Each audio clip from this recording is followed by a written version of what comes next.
Bien, bonjour tout le monde. Donc, je suis Alicia Gressan de l'INERIS LCSQA et je suis ravie d'être là pour pouvoir présenter nos travaux en termes d'utilisation des données microcapteurs pour la cartographie et la modélisation de la qualité de l'air à l'échelle urbaine. On a beaucoup parlé de performance des capteurs, un peu d'utilisation aussi par la présentation qui a précédé. Donc, moi, je vais commencer à vous présenter quels sont finalement les bénéfices, la valeur ajoutée de ces mesures capteurs pour la modélisation et la cartographie et quelles sont les applications finalement associées à cette modélisation. Dans un second temps, je vous parlerai aussi des études récentes qui utilisent les données microcapteurs pour la modélisation. Donc ça a fait l'objet d'une publication récente du LCSQA. Aujourd'hui, donc, vous pouvez y avoir accès sur le site du LCSQA. Et puis une troisième partie où on va discuter un peu plus du développement de la méthodologie. Avec des premiers tests sur des données réelles, en mobilité et mesures fixes. Et puis je finirai par quelques points de conclusion et des perspectives de travail. Donc les microcapteurs, qu'est-ce qu'ils vont nous apporter? Eh bien, on va pouvoir avoir davantage de données, donc une couverture spatiale et temporelle qui sera bien plus importante et qui permettra de nouveaux développements à l'échelle urbaine, bien sûr. Et donc ces nouveaux développements en cartographie et en modélisation pourront servir à de nombreuses applications, comme vous en doutez, notamment servir à l'évaluation de l'exposition individuelle, aussi à la sensibilisation. Les cartographies sont des outils pédagogiques pour informer le grand public. C'est déjà le cas, mais évidemment, les cartographies serviront à évaluer la qualité de l'air, servir à la surveillance pour la prise de décision dans le but de réduire les émissions et la pollution. Puis ensuite, ces cartographies serviront à avoir un regard critique sur les inventaires d'émissions et sur nos modélisations. Et puis enfin, c'est aussi ce qui peut être intéressant, nos cartographies qui intègrent ces données microcapteurs serviront finalement à permettre une évolution dans la performance de ces capteurs en donnant un retour aux concepteurs des capteurs. Donc voilà, les données microcapteurs finalement sont associées à un certain nombre de challenges pour la modélisation et la cartographie. Donc on doit considérer différents points importants.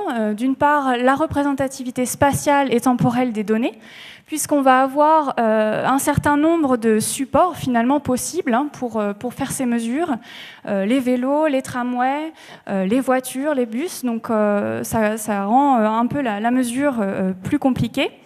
Et puis aussi finalement le plan d'échantillonnage, parce qu'en fonction de ce qu'on veut faire, en fonction de ce qu'on veut obtenir comme cartographie, eh bien, il faut réfléchir en amont finalement au plan d'échantillonnage et parfois même à ce qu'on pourrait faire une optimisation du plan d'échantillonnage.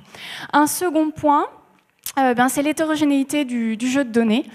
En effet, on peut avoir des arrêts de mesures en mobilité, notamment lorsqu'on est à un feu rouge dans les embouteillages. Donc, c'est des choses qu'il faut réussir à gérer.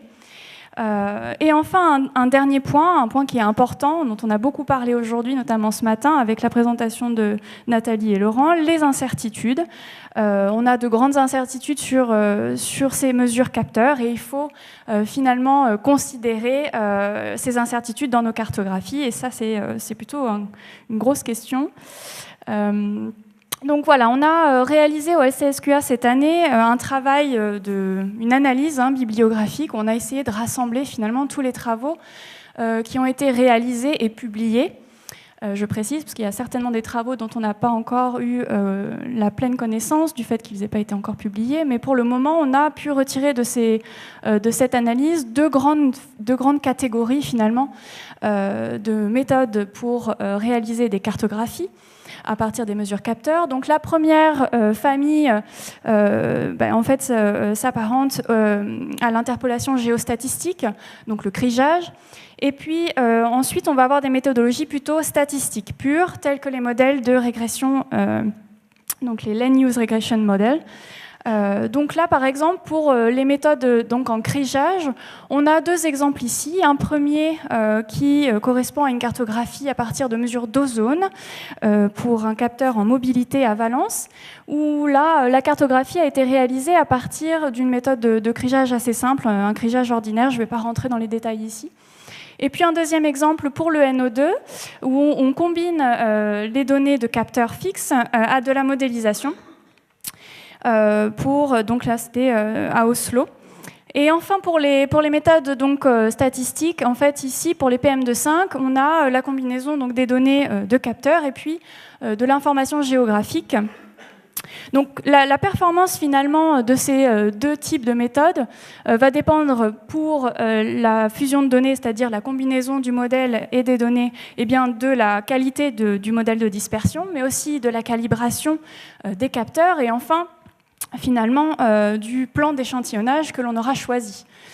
Pour les méthodes statistiques, eh bien, la performance du modèle LUR et donc de l'interpolation spatiale du champ de concentration sera dépendant de la résolution spatiale des données géographiques dont on dispose. Ces données géographiques, eh bien, ça peut être l'altitude ou bien la distance aux axes routiers majeurs, la densité de population, etc. Et puis aussi donc, à la définition du modèle en lui-même, c'est-à-dire au choix des variables que l'on utilise.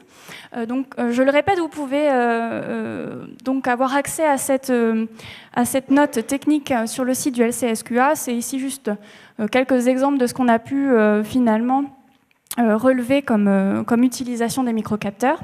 Donc il existe des utilisations de microcapteurs, mais il est nécessaire de développer finalement une méthodologie qui considère toutes les contraintes que je vous ai citées auparavant, en termes d'hétérogénéité, de représentativité et d'incertitude dans nos cartographies. Dans ce cadre-là, le LCSQA a établi donc des collaborations avec les ASCA, donc les associations de surveillance de qualité de l'air, et aussi donc les concepteurs de microcapteurs, dans le but finalement d'échanger sur nos idées et aussi au niveau des données, afin de pouvoir faire donc, ce développement de méthodologie en cartographie, en modélisation, et en particulier de la fusion de données.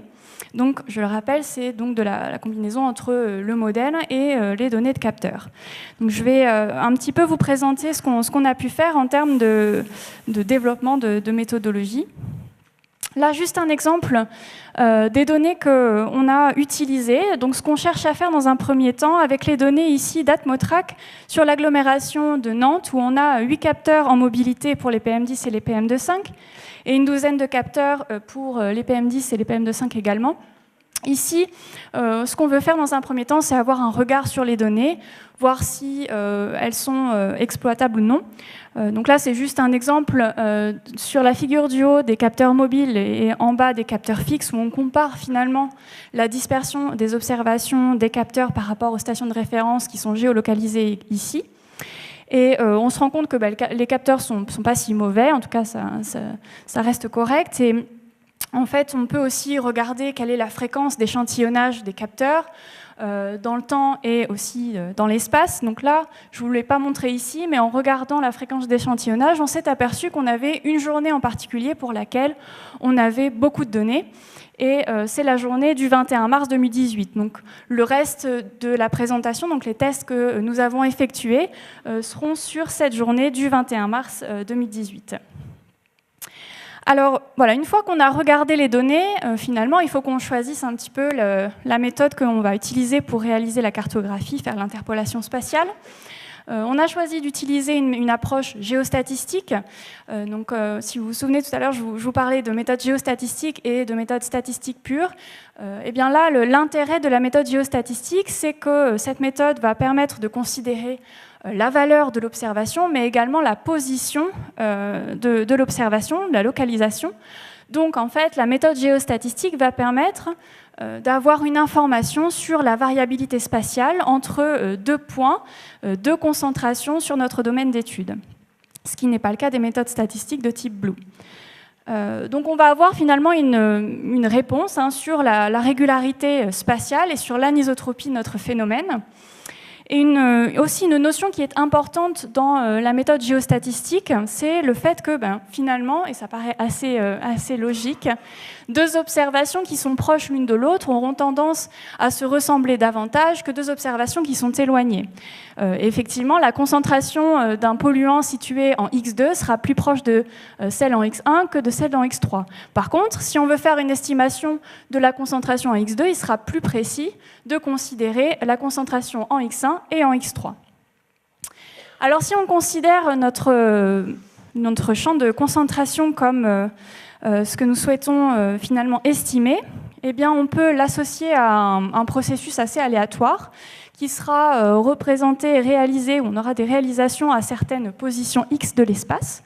Et finalement, ce qui est intéressant, c'est qu'on va utiliser ce qu'on appelle le variogramme. On va réaliser une étude variographique pour pouvoir exploiter cette information spatiale. Donc, en fait, le variogramme permet d'exprimer la variabilité, la variance entre deux observations de concentration sur notre domaine d'étude. Et on comprend très bien que sur ce graphique ici à gauche, qui représente le variogramme en fonction de la distance qui sépare deux observations, deux réalisations de la concentration sur notre domaine, eh bien plus ces observations vont être éloignées, plus la variance, la variabilité entre ces deux observations aura tendance à augmenter jusqu'à atteindre un certain palier. Voilà pour l'aspect un peu technique, mais important quand même, parce que c'est ce qui fait l'intérêt de la méthode. Le crigeage, donc, utilise cette étude variographique dans le but d'avoir une estimation la plus précise possible. Et le crigeage consiste finalement en une combinaison linéaire et pondérée de toutes les observations dont on dispose sur notre domaine d'étude. Dans le cas particulier où finalement on ne connaît pas la moyenne du champ de concentration sur notre domaine d'étude et que cette moyenne, en fait, elle a une tendance sur le domaine, eh bien on va utiliser ce qu'on appelle un crigeage en dérive externe. Et cette tendance, finalement, du champ de concentration va être expliquée par ce qu'on appelle une variable auxiliaire, ce qui peut être, par exemple, ici, une sortie du modèle de dispersion ADMS urbaine sur l'agglomération de Nantes. En fait, on va utiliser cette moyenne annuelle comme une information sur la tendance de notre champ de concentration. Alors un petit exemple ici de ce qu'on a voulu faire en fusion de données. Donc c'est un exemple ici en utilisant comme variable auxiliaire la sortie de modèle ADMS sur Nantes, fournie par RPI de la Loire, et puis donc les observations en mobilité d'Atmotrack.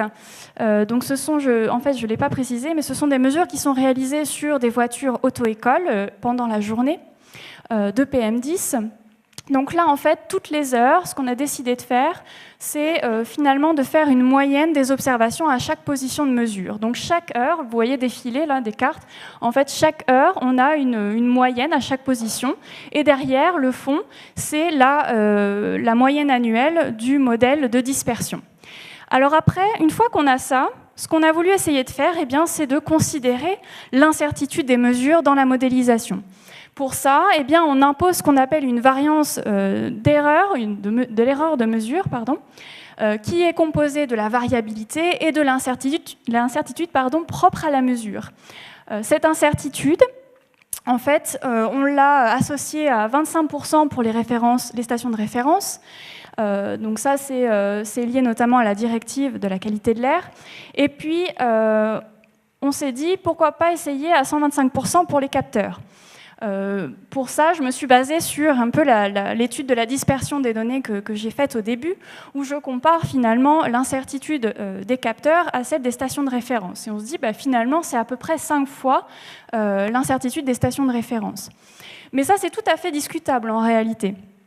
Alors, ce qu'on a essayé de faire, c'est de faire finalement un test où on considère une incertitude des capteurs qui est similaire à celle des stations de référence, ici à gauche, et puis un même test de fusion de données où on considère une incertitude des capteurs de 125%. Donc là, ce que vous voyez, c'est bien la carte de l'interpolation spatiale, c'est-à-dire qu'on a fait ici une estimation, une cartographie du champ de concentration à partir des observations qui sont bien représentées sur la carte ici et de la moyenne annuelle du modèle ADMS. Alors la question qu'on peut se poser de par ce résultat, c'est finalement, on voit bien que si on utilise une incertitude qui est finalement assez forte, eh bien, on va avoir tendance à moins considérer les observations dans notre résultat de cartographie. Donc se pose la question comment en fait finalement traiter ces incertitudes dans nos cartographies. Donc là il y a plusieurs options qui s'offrent à nous.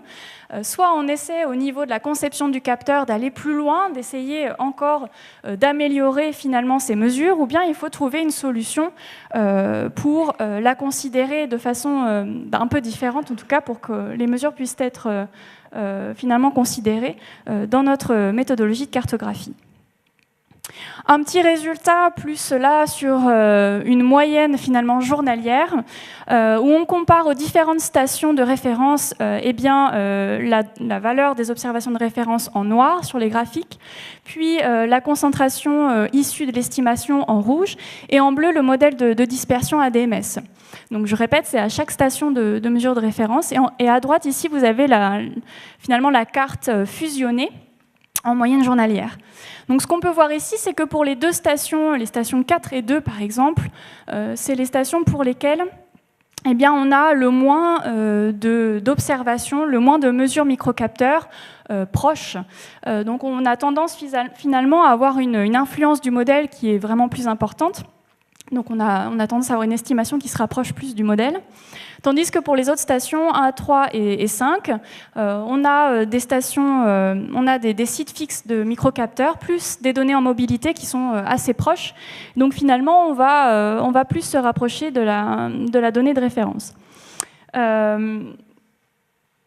Voilà, alors un autre problème en fait, auquel il faut réfléchir maintenant, c'est à la quantité de données, à la façon dont on va traiter cette quantité de données pour réaliser nos cartographies.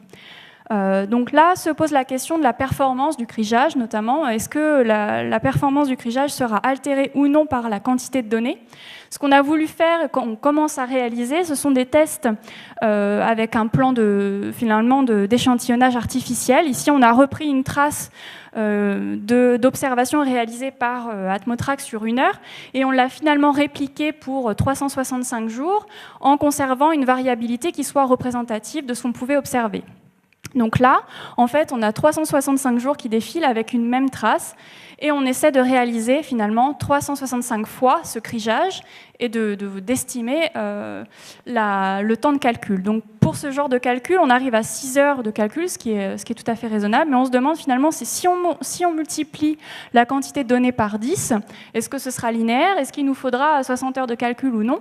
Et finalement, est-ce que la performance du crigeage, la méthodologie de cartographie sera aussi intéressante dans ce cas-là que dans le cas où on a juste 600 points de données?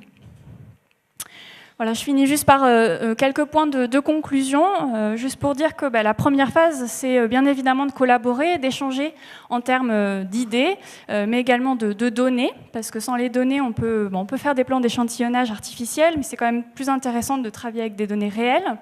En termes de développement, il y a plusieurs points sur lesquels on voudrait avancer et réfléchir. Le premier, c'est d'essayer d'approfondir comment traiter la limite entre la calibration et la modélisation. La calibration, parce que parfois, on voit qu'il y a de la modélisation dans la calibration.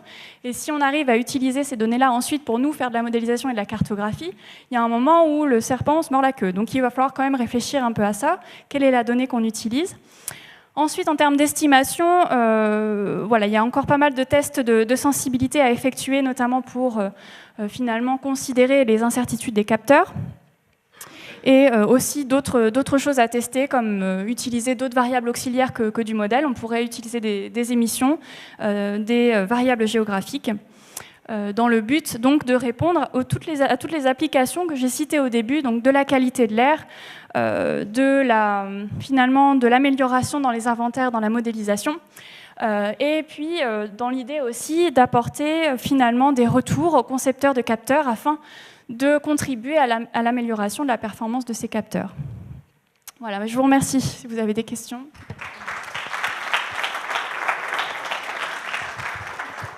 Merci Alessia Gresson. Donc effectivement, je suppose que ça doit susciter pas mal de questions, vu l'approche de fusion d'information qui est proposée.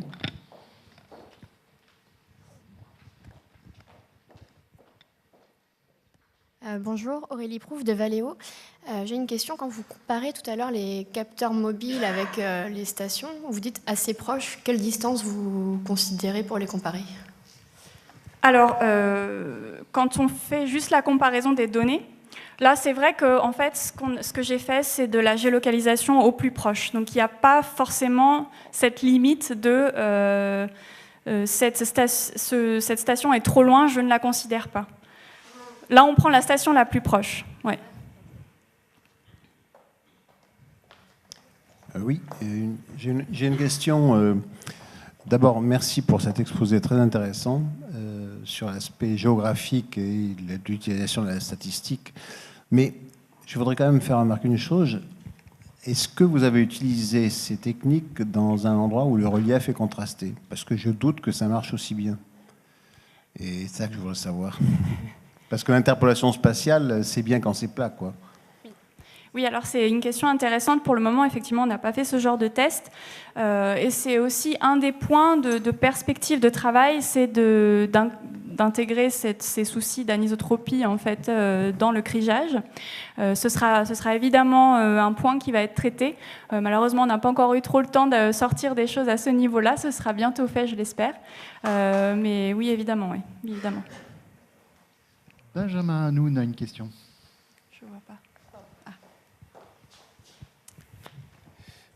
J'ai beau pas faire de modèle et pas comprendre tous ces trucs-là. Est-ce que vous avez estimé ou essayé de calculer quel serait le nombre de points fixes, quelle est la densité de mesure pour les capteurs, combien il faudrait en mettre là pour couvrir Nantes et finalement ne plus se poser ces problèmes de grandes mathématiques ou statistiques? Alors, bon, je vais encore vous répondre non, on ne l'a pas encore fait. mais effectivement, c'est quelque chose qu'il faudrait faire. Donc, quand je parlais tout à l'heure de réfléchir le plan d'échantillonnage, de réfléchir à une optimisation du plan d'échantillonnage, je pense que c'est vraiment une étude à part entière qu'il faut faire avant, en amont en fait, de la cartographie et qui est essentielle. Donc on ne l'a pas fait, mais c'est évident qu'il faut y réfléchir. Après, il y a des études qui ont été réalisées en géostatistique utilisant des capteurs fixes, et notamment à Oslo, où il avait été mentionné qu'il fallait un minimum de 45 capteurs fixes pour avoir quelque chose de correct en modélisation. Sur la ville d'Oslo, donc le centre-ville d'Oslo. Alors là, bon, j'ai pas en tête la superficie, mais voilà. Après, je reviens un peu au poster de Nilu qui est dans le hall, où c'est tout à fait en fait cette étude-là d'interpolation du NO2 dans la ville d'Oslo. Donc c'est tout à fait le domaine qui est présenté sur ce poster-là, si vous voulez le visualiser. Mais c'était à peu près ça qui avait été déterminé, quoi. 45 à 50 microcapteurs, si je me trompe pas. Une dernière question.